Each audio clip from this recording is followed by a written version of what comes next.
Alors, la question qu'on vous pose, mais qui êtes-vous, monsieur Gourcuff? Qu'est-ce que tu en penses, toi, Vincent? C'est quoi la vérité sur ce mec? Non, moi je pense que la vérité, c'est que ce mec-là est un joueur doué, très doué, mais qu'il n'est pas dans le milieu dans lequel il devrait évoluer, mais son milieu professionnel est celui-là.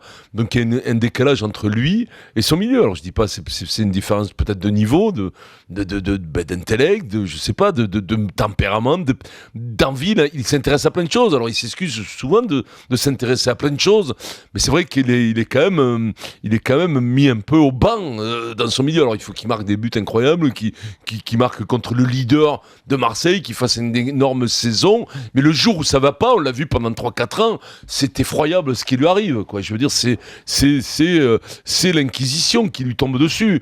C'est terrible comme ça. On avait vu l'adaptation avec l'équipe de France à la grande époque des grands, des cancres, des pénibles. Ce type-là avait du mal. En plus, il est beau gosse, il ressemble à Alain Delon, il s'exprime bien, il a d'autres attraits que de dire ah bon, on a gagné à 0, tu vois. T'aurais été son coéquipier, t'aurais envie de le crever, quoi, non? Comment?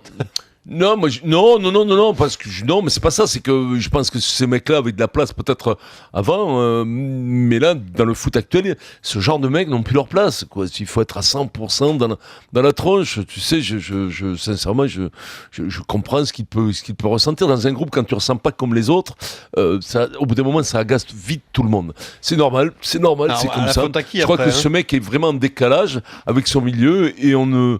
Eh bien, écoute-moi, ça arrivé dans tous les groupes, c'est arrivé souvent. C'est pour ça qu'il y a souvent des problèmes. Parfois, t'as des mecs qui sont. Hein. Mais il a du talent, ça n'a rien à voir. Ça, il a du talent. Il adore le foot, il aime le foot, mais souvent, il est quand même.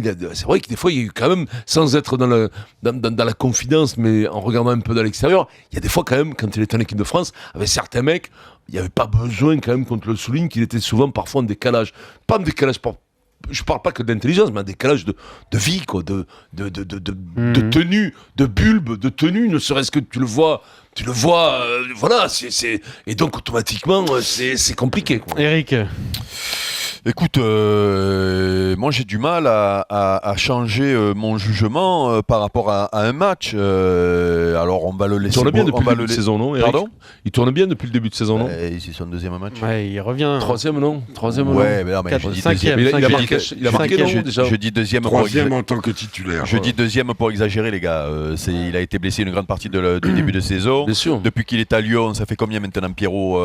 5 ans? Non, quatrième saison. Quatrième. Je sais pas, il faudrait compter ses matchs, mais ça fait pas beaucoup, et surtout il faudrait compter ses bons matchs. Donc laissons-le bosser. C'est un joueur, je le répète, qui fait une belle saison. Allez, 1 an et demi, parce que l'année d'après, c'est la cinquième, hein, voilà, c'est bien ce qui me semblait. Cinquième, pardon. Voilà. Donc je répète qu'à Bordeaux, il fait 1 an et demi top niveau, et à la limite, c'est les 1 an et demi depuis le début de sa carrière au haut niveau. Donc, qu'est-ce qu'il faut dire aujourd'hui sur ce garçon? À part qu'hier soir, il fait un super match, qui met un superbe but. Mais tu sais quoi, Vincent? Tous les week-ends, je t'en montre des mecs qui font des super matchs, qui mettent des superbes buts. Et donc, on fait des débats?